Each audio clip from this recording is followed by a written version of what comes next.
কে বলবো তোমরা হুজুরের কথা মতে নিজেদেরকে ফেরেশতাদের আল্লাহর গৌরবের পাত্র বানাও। তোমরা যদি চাও, ইচ্ছা করো, তো নিজেও গৌরবের পাত্র হইতে পারো, আর এই সমাজটাকেও গৌরবের পাত্র বানাইতে পারো। আজকে আমাদের সমাজের ভিতরে একটা ভাইরাস, যেটা আমি শুরুতে বলছি, আমাদের সবার মাথার ভিতরে বসা আছে, যে আসলে মনে হয় আমরা উন্নত হইলেই আমাদের জীবনটা সুন্দর হবে, বা আমাদের লাইফ স্টাইল চেঞ্জ হলেই আমাদের জীবনটা সুন্দর হবে। কসম খোদার মেরে দোস্ত, এই ধারণা আমরা রাখতে পারি, আর এই ধারণাই বদ্ধপরিকর আমাদের দেমাগের ভিতরে, আমাদের ব্রেনের ভিতরে এটা বসা আছে, যে আমরা উন্নত হইলেই মনে হয় সুখী হব, আর আমাদের লাইফ স্টাইল চেঞ্জ হলেই মনে হয় আমরা সুখী হব। না মেরে আজিজো,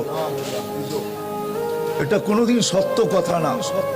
আসলে বিবেকমান, বুদ্ধিমান, বিদ্বান হওয়া হিসাবে একটা মানুষের বাবা উচিত, যে আল্লাহ আমাকে অস্তিত্ব দিল, যে আল্লাহ আমাকে সৃষ্টি করলেন, যে আল্লাহ আমাকে শ্রেষ্ঠত্ব দিলেন, যে আল্লাহ আমাকে সৃষ্টির ভিতরে সবচেয়ে সুন্দর পয়দা করলেন, যে আল্লাহ সমগ্র সৃষ্টিকে আমার অধীন করলেন, দুনিয়া আমার জন্য বানাইলেন, আখিরাত আমার জন্য বানাইলেন,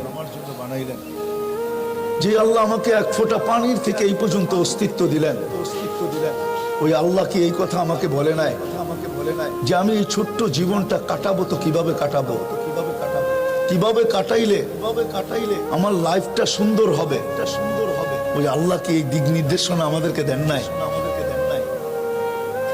এটা একটা বিবেকমান মানুষ যদি চিন্তা করে, বৈশা একটু ভাবে, তাহলে মনে হয় তার বিবেক তাকে বলবে, তার বুদ্ধি তাকে বলবে, তার বিদ্যা তাকে বলবে, তার চিন্তা ক্ষমতা তাকে বলবে যে না, এটা হইতেই পারে না যে আল্লাহ এক ফোঁটা পানির থেকে আমাকে অস্তিত্ব দিল, আমি এই ছোট্ট জীবনটা এনজয় করব, সুখী হব, এটার জন্য কোনো বিধি বিধান দিবেন না। তাহলে প্রত্যেকটা মানুষ কিন্তু তার বিবেক তাকে বলবে যে এটা কখনো সত্য না, যে আল্লাহ আমাকে কোনো বিধি বিধান দেন নাই। আসলে এই থিওরিটা কিন্তু ভুল, বড় সত্য না, বড় মিথ্যা, যে আমরা উন্নত হইলেই জীবন সুখের হবে, বা লাইফ স্টাইল চেঞ্জ হইলেই জীবন সুখের হবে না। বাস্তবিক এটাই সত্য। আল্লাহ আল্লাহ রসুলের বিদ্যা বা হাদিস কোরআনের বিদ্যা, এটার জন্যই আল্লাহ চায় না একটা মানুষ অসুখী হোক।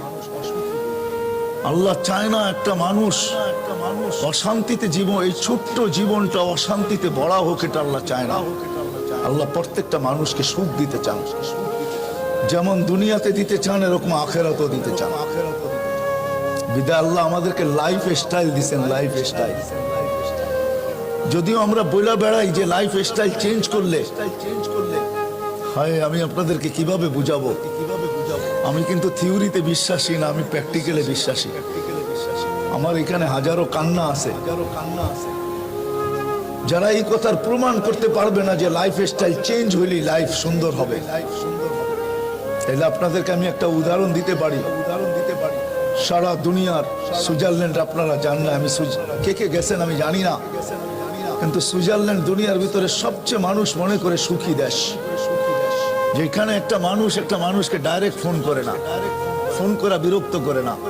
সিস্টেম হলো প্রথমে মেসেজ দিবে, লিখবে আমি আপনাকে ফোন করতে চাই, করতে পারি। সে যদি রিপ্লাই দেয় যে তুমি করো, তখন ফোন করে। কিন্তু দুনিয়ার কোনো দেশে আত্মহত্যার বৈধতা নাই সরকারিভাবে, কিন্তু সুইজারল্যান্ড একটা দেশ যেখানে সরকারিভাবে আত্মহত্যার বৈধতা আছে। যদি দুনিয়ার সবচেয়ে সুখী দেশ হইতো, তাহলে ওইখানে আত্মহত্যা সরকারিভাবে বৈধতা কেন হতো? আমাকে বুঝান। বোঝা গেল লাইফ স্টাইল চেঞ্জ হলেই যে মানুষ সুখী হয় এমন না। এটাই আমাদের নবী আমাদেরকে বুঝাইছেন, চোখের পানি ঝরাইছেন। আল্লাহ আমাদেরকে বুঝাইতে চাইছেন। আল্লাহ আমাদেরকে বাধ্য করতে চান না, আল্লাহ বাধ্য করতে পারে। আমার মনে আছে 3 থেকে 4 বছর আগে 5টা 5-এ যখন এই ঢাকা শহরে ভূমিকম্প আসছিল, সকালের বেলা ফজরের নামাজে মসজিদে জাগা দেওয়া যায় না, মসজিদে জাগা দেওয়া যায় না। আল্লাহ ইচ্ছা করলে বাধ্য করতে পারেন, কিন্তু আল্লাহ বাধ্য করবেন না। আল্লাহ আমাদের মানকে ক্ষুণ্ণ করতে চান না, মর্যাদার উপরে হাত দিতে চান না। কেননা আল্লাহ আমাদেরকে কুদরতি হাত দিয়া বানাইছে। এই জন্য আমি জায়গায় চলে আসছি, আর লম্বা করতে চাইতেছি না। আমরা যদি আসলেই চাই যে আমি হ্যাপি হইতে চাই, আমি সুখী হইতে চাই, আমি একটা সুন্দর জীবন কাটাইতে চাই, আমি এই ছোট্ট জীবনটা দিয়ে এনজয় করতে চাই। সময় অনুমতি দেয় না বিদায়, তাহলে এক একটা করে খুলে খুলে আপনাদেরকে দেখানো যায়। সময় অনুমতি দেয় না। যদি আমি চাই যে আমি ছোট্ট জীবনটা দিয়ে এনজয় করব, আমি এই ছোট্ট জীবনটা দিয়ে সুখে থাকবো, আমি সুখে জীবন কাটাবো, আমি দুনিয়ায় সুখে থাকবো, আখেরাতেও সুখে থাকবো, 60-70 বছরও সুখে থাকবো, আবার চিরদিনও আমি সুখে থাকবো। আসতেছে আখেরাত সবার দিকে ধায়া, কিন্তু রাত্র দিন আমাদের জীবন থেকে পেলাস, আমাদের জীবন থেকে বিয়োগ করতেছে, মাইনাস করতেছে, প্লাস করতেছে। রাত্র কিছু আমাদের জীবন থেকে ছিনে আনিতেছে, দিন আমাদের জীবন থেকে কিছু ছিনে আনিতেছে। ছোট্ট একটা উদাহরণ দিলে হয়তো বোঝা যায়, যার ঘরে প্রতিনিয়ত চুরি হয় সে কোনোদিন বসে থাকতে পারে না। যদি সে চুরির সন্ধান না পায় তো একদিন দেখা যায় নিজের মাথা নিজে দেওয়ালেও বাইরে দিতে থাকে। আমাদের জীবনের মুহূর্তগুলা কিন্তু প্রতিদিন চুরি হইতেছে। রাত্র কিছু চুরি করে আনিতেছে, দিন কিছু চুরি করে আনিতেছে, ঘড়ির কাঁটা টিকটিক করে কিছু কাইটা নিয়ে যেতেছে।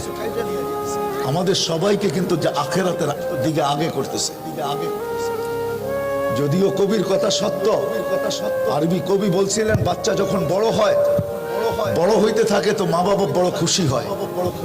তা আরবি কবি বলতে চাইছিলেন যে আসলে এটা খুশির বিষয় না, ইয়াসুরুল মারউ মা যাহাবাল লায়ালি ওয়ালাকিন যাহাবুহুন্না লাহু যাহাবু। আসলে যদি বাস্তব বিবেক থাকতো তাহলে বাচ্চা বড় হইতে থাকে মা বাবার কান্না বাড়া উচিত ছিল যে আমার ছেলে তো প্রতিদিন কবরের দিকে আগে বাড়তেছে, আখেরাতের দিকে আগে বাড়তেছে।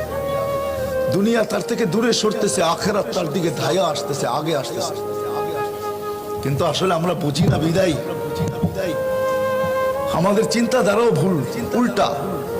এই জন্য আপনাদের কাছে আমার কথা শেষ, যদি আসলেই বাস্তবিক আমি আমার এই ছোট্ট জীবনটা সুখের চাই, শান্তির চাই, আমার এই সুখের জীবনটা যদি আমি সুখের চাই, শান্তির চাই, সুখের চাই, তাহলে যেই থিওরি আমাদের মাথার ভিতরে ঢুকে আসছে যে আমরা উন্নত হইলে আমাদের জীবনে সুখ আসবে, বা লাইফ স্টাইল চেঞ্জ হলে আমাদের জীবনে সুখ আসবে, না, কসম খোদার। দুনিয়ার কোন সমাজের মানুষ বলতে পারবে না বুকে হাত দিয়া যে আমি সুখী। আমাদের উন্নত সোসাইটির লোকও বলতে পারবে না, বরং এতটুকু বলা যাবে নিম্ন সোসাইটির মানুষের চেয়ে উন্নত সোসাইটির মানুষ অসুখী বেশি। নিম্ন সোসাইটির মানুষরা তাদের চেয়েও সুখী, কিন্তু উচ্চ সোসাইটির মানুষরা কখনো সুখী না। কারণ কি জানেন? কারণ এটাই যে নবীর আদর্শকে আমরা ছেড়া দিছি, নবীর লাইফ স্টাইল ছেড়া দিছি।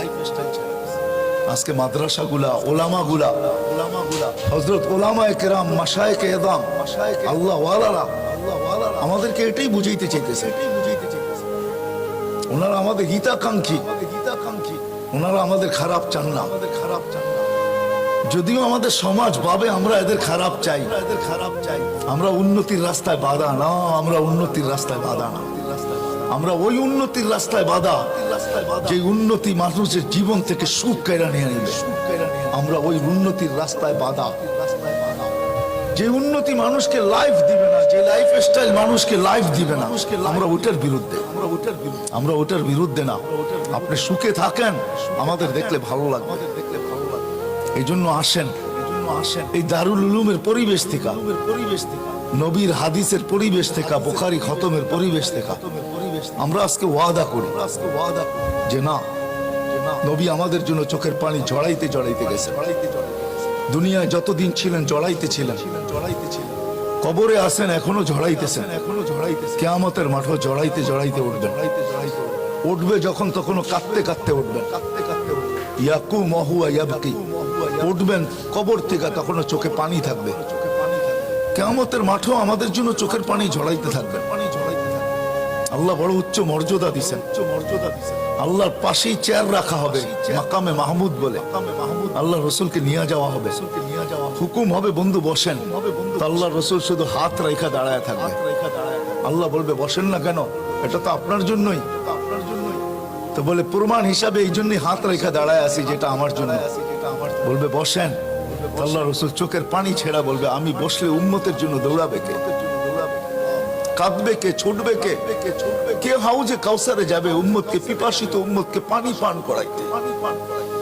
কে যাবে পুলসিরাতের কাছে? কে যাবে মিজানের কাছে? আমলের পাল্লা সামনে ঝুঁকতেছে না পিছে ঝুঁকতেছে? এটা দেখার জন্য কে যাবে? যত পদ্ধতি আছে সামনে ঝুঁকানের, সমস্ত পদ্ধতি ওইখানে কে ব্যবহার করাবে? কে ব্যবহার করাবে? আমি যদি বসা যাই, পুলসিরাত